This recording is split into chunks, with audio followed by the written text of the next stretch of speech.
2019학년도 6월 모의고사 29번에서 그 문제를 이 조건만으로 해석을 하려고 하면은 답이 절대 나오지 않습니다. 반갑습니다, 여러분. 오늘 가져온 수학의 잡기술은 뭐냐? 바로 본함수랑 역함수 관계에 대한 모든 것에 대해서 가져와 봤는데요. 이거는 말을 길게 할 필요가 없습니다. 그냥 설명부터 바로 들어가 버릴게요. 자, 우선 우리가 가장 많이 간과하는 부분이 뭐냐면 역함수가 존재하기 위해서 어떤 조건을 갖춰야 되냐, 이거에 대해서 자꾸 간과를 하는데요. 일단 요거부터 따져봅시다. 고1 내용이 조금 섞이긴 하지만 역함수가 존재하기 위해서는 무조건 1대1 함수여야 됩니다. 이거 절대 까먹으시면 안 되고, 그럼 우리가 실전에서는 이 1대1 함수를 뭐라고 해석을 하겠어요? 바로 계속 증가하는 함수거나 이렇게 위로 계속 쭉 올라가거나 아니면은 감소하는 함수, 아래로 계속 내려가는 이런 함수를 우리가 1대1 함수라고 부르겠죠. 그래서 역함수가 존재하기 위한 조건을 명확하게 알아놔야 됩니다. 아시겠나요? 다음으로는 역함수 문제가 나왔다면 바로 따져주는 문제가 있죠. 예를 들어 본함수가 fx고 이거에 대한 역함수가 gx였다 라고 하면은 fa가 예를 들어 b였다면 역함수는 당연히 y는 x 대칭이니까 gb는 a를 지나겠구나. 요 기본적인 조건을 많이 활용한다라는 거죠. 그리고 또 하나, 본함수랑 역함수의 교점을 구하라는 문제가 나오면 요런 문제죠. 요런 문제가 나오면 우리는 많이들 식을 이런 식으로 표현을 해서 생기는 교점들을 다 답으로 처리를 할 겁니다. 근데 이게 무조건 만족을 할까요?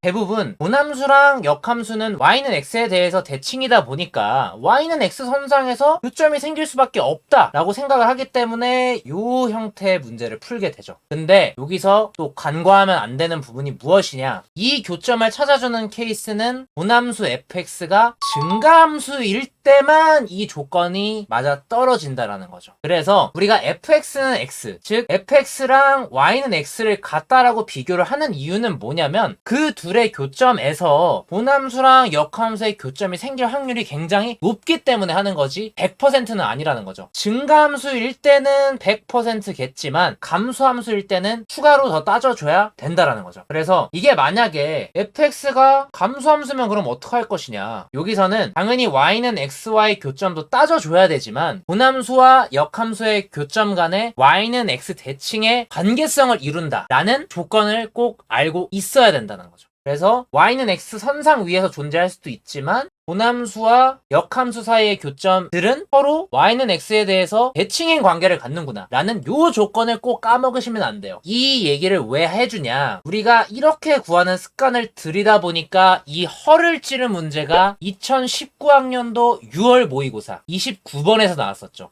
그 문제를 이 조건만으로 해석을 하려고 하면은 답이 절대 나오지 않습니다. 왜냐? 감소함수일 수 있는 가능성을 완전 배제를 해놓고 fx는 x랑의 교점만 생각을 해줬기 때문이죠. 아시겠나요? 그래서 이 조건이 조금 강조가 될 수 있다는 점. 그럼 이제 마지막으로 본함수가 있고 역함수가 gx라고 가정을 할 때 우리는 꼭 본함수랑 역함수의 관계를 따질 때 합성함수를 빼놓을 수가 없죠. 둘을 합성하면 어떤 함수가 돼요? 바로 상등함수가 나온다는 거죠. 내가 집어넣은 이 x값이 그대로 튀어나온다. 이거 당연히 반대의 관계에서도 성립을 해야 된다는 거죠. 이 관계를 항상 베이스로 깔아놓고 문제를 시작하면 또 보이는 요소들이 굉장히 많아집니다. 이제 여기서부터는 이과 학생들에 대한 얘기겠지만 우리 합성함수의 미분법, 그 공식 fa가 b면 f'a는 g'b분의 1일 것이다. 요 관계성 있죠. 이게 두 함수를 합성했을 때 상등함수가 나온다는 요 관계식으로부터 유도가 되는 거기 때문에 꼭 상등함수가 된다는 요 조건을 절대 까먹으시면 안 됩니다. 아무튼 오늘 본함수 그리고 역함수의 관계에 대해서 모든 것을 다 다뤄드렸고요. 이게 습관이 배어 있어서 잘못 생각하는 경우들이 굉장히 많이 발생을 합니다. 그래서 우리 꼭 본함수와 역함수 관계성에 대해서 한 번 더 디테일하게 알아놓고 넘어가시면 나중에 실수를 안 하실 확률이 굉장히 높을 거고